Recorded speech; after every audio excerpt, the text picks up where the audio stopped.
Hello and welcome to episode 85 of Dorki's Entropia Universe report. I originally wanted to release my Best HoFs of 2020 as a separate video, but decided otherwise due to the unfortunate fact that I am a lazy faker. Instead, you can enjoy those HoFs in today's episode. After all the footage I had besides those old HoFs was just some boring recording of a mining trip on Arcadia that even a mentally deficient snot would not find exciting. The plan is to show you those nice swirls one by one here in the introductory part of the video, and then play them all in rapid fire style at the end of the video when I am done with the conclusion for this week. Either way, I will accompany each of them with a short brain fart of a comment, probably about how I do not remember what the heck I was doing or where when I got that puppy. And then I will fulfill my civic duty and preach to you about the dangers of chasing HoFs. I know most of you know better, but it is necessary just in case someone new to Entropia Universe ends up watching today's episode. Anyway, I do not have much to go over in the activities and avatar progress part of today's episode, so I might as well use it to spread the good word on the benefits of restraining your swirl addiction. I think it is preferable to yapping on about how I kept doing the thing that my best friend does in hot water all week long at the crafting machine. I only did a bit of mining and spent the rest of my time clicking the Explo 1 blueprint and some other cheap crap I had the right materials for. Anyway, let's go over those HoFs now. I will start with the smallest of them. This one is a Blosserium stone mining claim on Calypso.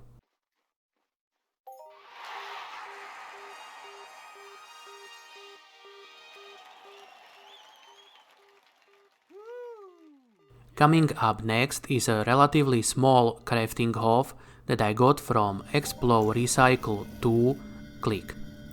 It is a bit bigger than the first mining HoF though.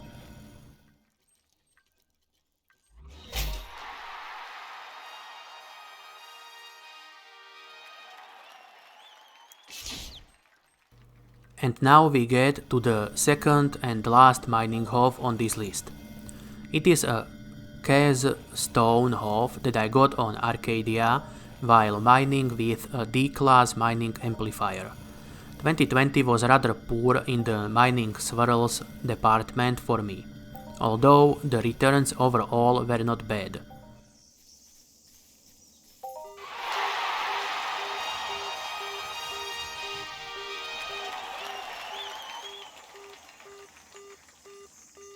The first of the bigger boys is coming up in a moment. This is the first of my HoFs that could be considered an Uber, at least as long as your definition of an Uber is any HoF of 1000 ped or more. This one hails from Rocktropian beaches.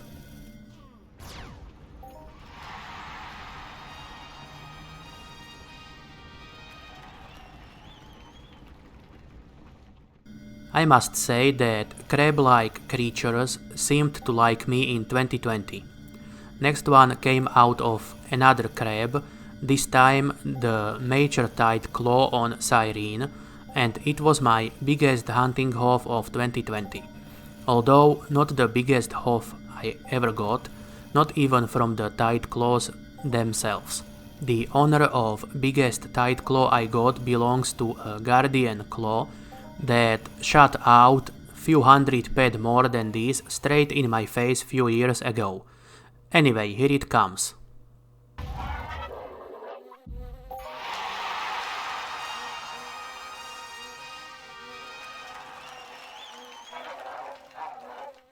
Before we get to my biggest swirl of 2020, I have to dedicate a few seconds to the explosive projectiles 4 HoF that I got on Calypso before I sold off that blueprint.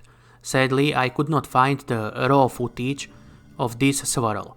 I guess I must have deleted it by accident. And I was talking all over it in the weekly episode where I showed it first. So I grabbed a screenshot of it instead, and here it is.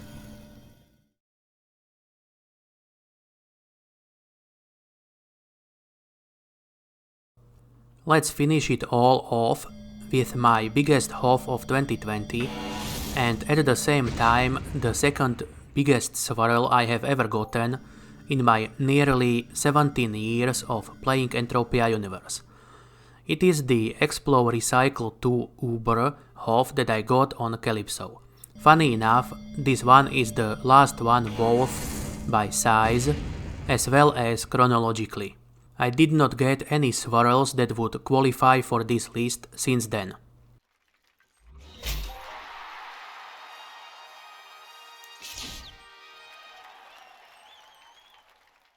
And that was all for today's introduction. Now that the entire great golden shower is behind us, I can take a giant dump on that parade.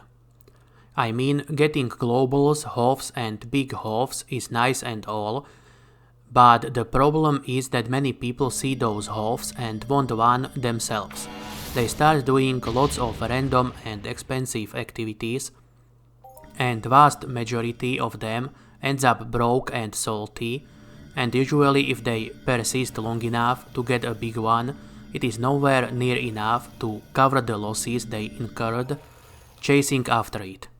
I have been there a few times in the past too, which is why I want to share these thoughts with you all. If you want to skip this part, the timestamps will be in the video description. The gist of it all is that chasing HoFs and globals is a bad idea. This does not mean that you should not be happy when you get them and worried when you do not, especially when you are doing activities where absence of a global or a HoF tends to mean a big loss. However, most players should not choose their activities in Entropia Universe with the goal of getting lots of globals and HoFs, because that will almost always lead to losses in the short term and pretty much always in the long run. That sort of playstyle is only for people who have lots of disposable income that they are willing to throw at the game. If you are a non-depositor or can only deposit a few hundred ped a month, you can get much more playtime, avatar progress and satisfaction out of Entropia Universe by playing it smart and slow.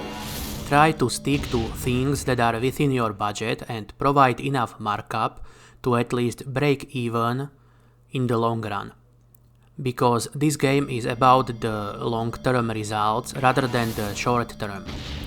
Correct ped management makes a lot of difference.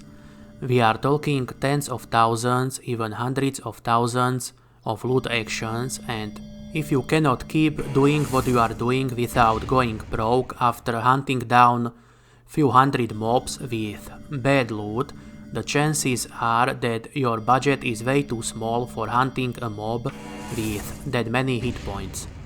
Same goes for mining and crafting.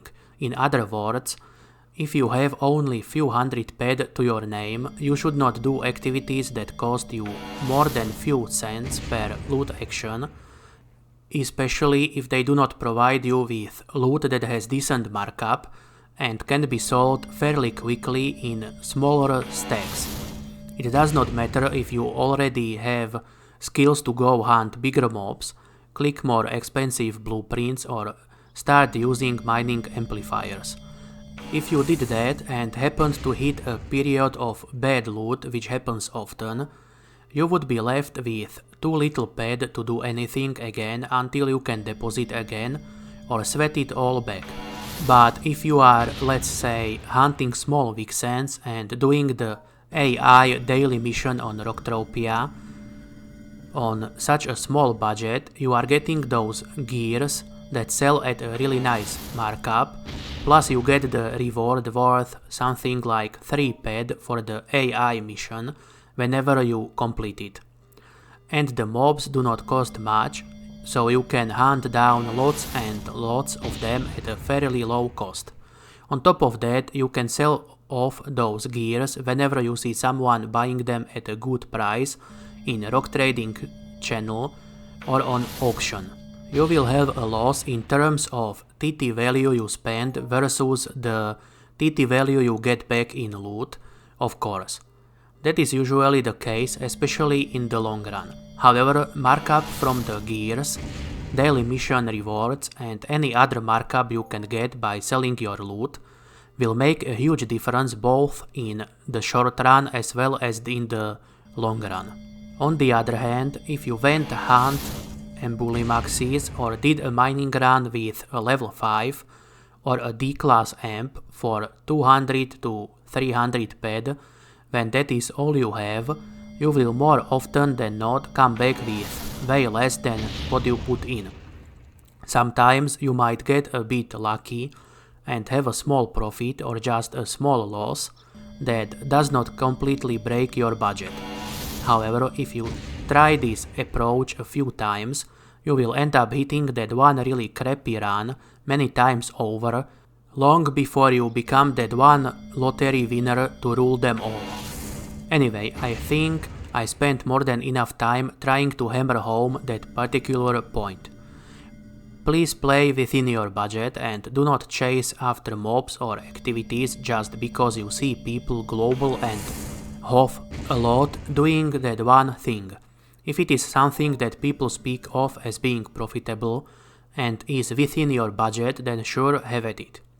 But often the most popular mobs and activities are not profitable. Either way, I hopefully made my point clearly enough, and it is time to go over my avatar activities for the week. At least this segment will be quite short. All I did this week was a little bit of mining and lots of standing around the crafting machines and clicking Explo 1 blueprint 24/7. I did not have the time or desire to play Entropia Universe actively, but I do like it when my avatar is doing something and skilling up while I sleep or while I am not at home, even if it is this slow and cheap. By the way, my profit pile in storage did grow a little bit too. It is now up to 230 ped from the last week's 142 ped. And now let's go over the Deeds&Shares payouts and prices for the week from 4th to 11th of January 2020. I will start with the shares today. Ancient Greece shares skipped payout this week, but that was to be expected after they did payout last week. Their price keeps at around 9 to 10 ped.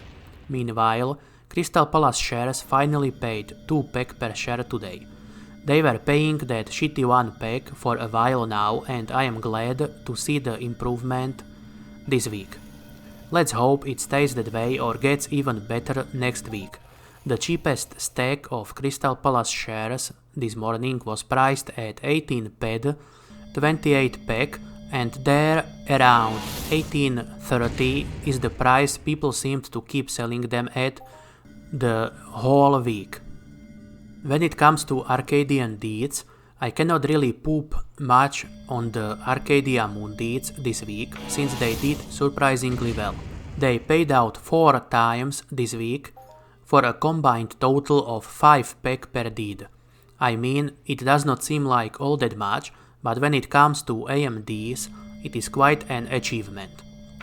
Perhaps that is why their price seems to have gone up a little. The markup info for the week says they sold on average at 40.74 ped per deed, and the daily info for today thus far says they are selling at an average of 43.76. I still have my doubts about their future performance, but who knows. Either way, Arcadia Underground Deeds paid out 7 times this week for a combined total of 10 peg per deed. Their price is still shockingly high at 89 to 92 ped pop though. I would not pay that much for them, but that is just my opinion. To conclude, once again I started this episode with the thought that it will be a short one, and as I went along it ballooned into a monster. So I will keep this conclusion fairly short. I barely did anything beyond the AFK activities this week. My skills went up only by a little bit and I was not able to put aside all that much profit. Although I did make some headway towards this year's profit goal anyway. There were no surprises when it comes to shares. Ancient Greece shares did not pay at all, while Crystal Palace shares paid 2 peg per share. Arcadia Moondeeds did surprise me a bit with their 4 payouts, and one of those was even for 2 peg per deed. AUDs did about the same as they usually do, with 10 pegs in total payouts per deed for the week. And that is pretty much it for this week.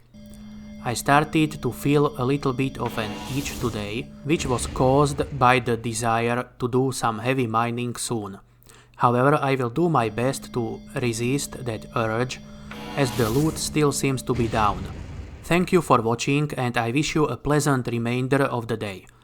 If you wish to see my biggest HoFs of 2020 one after another without any commentary getting in the way, it is coming in just a moment here at the end of today's episode. Please consider leaving a like and subscribing to the channel. Thank you.